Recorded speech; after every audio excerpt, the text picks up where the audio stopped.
Today's film is River of Darkness from 2011, starring Kurt Angle, Sid Vicious, Kevin Nash, Bill Heinzman, Roy Lloyd, and is written and directed by Bruce Kohler. When brutal murdering starts in a small riverside town, the sheriff must investigate and face the horrific past. He is confronted with a series of horrific murders, each more vicious than the last, and soon learns of the community's seedy past and the evil that has risen from purgatory to exact revenge on the town.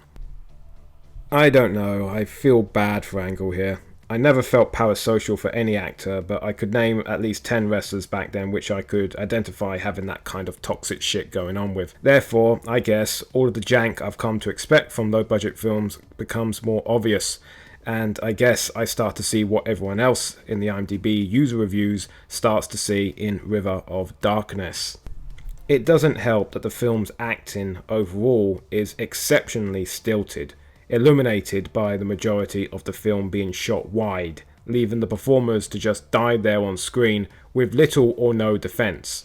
Some of the dialogue is also quite terrible. Despite all this, River of Darkness does tell a good supernatural revenge story, a basic folktale with little sense of self. It doesn't offer anything new or even exceptional. In fact, it's quite laughable. But like I've said before in my review of Jurassic Shark, a much worse film than River of Darkness, po-faced schlock is hard to hate on. Yes, some of this stuff does look like a TNA backstage segment, but everyone is really trying here to tell the best story they could.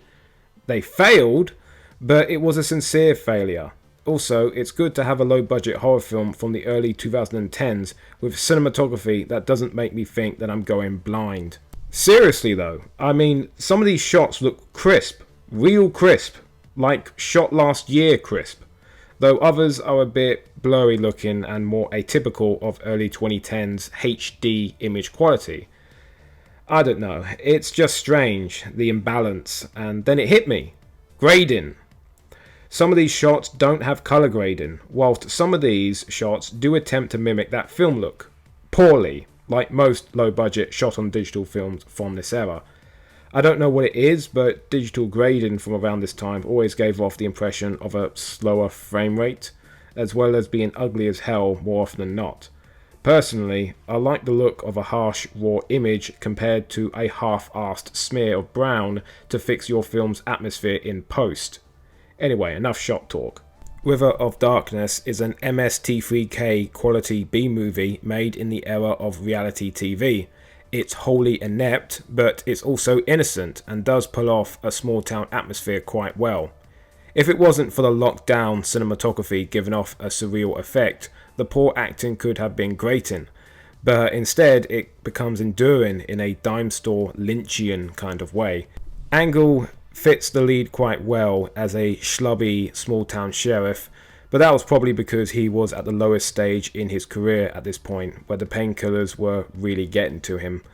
Regardless of the reason, he comes off here as quite sympathetic and believable. In conclusion, River of Darkness feels very much like the kind of film you would expect to be headlined by pro wrestlers.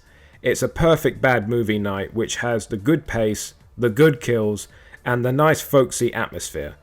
It's far from scary, or even good, but it's damn sure entertaining, and I do recommend it as a light and goofy supernatural slasher film. Thanks for watching, please like, comment and subscribe. Tomorrow's film is The Rig.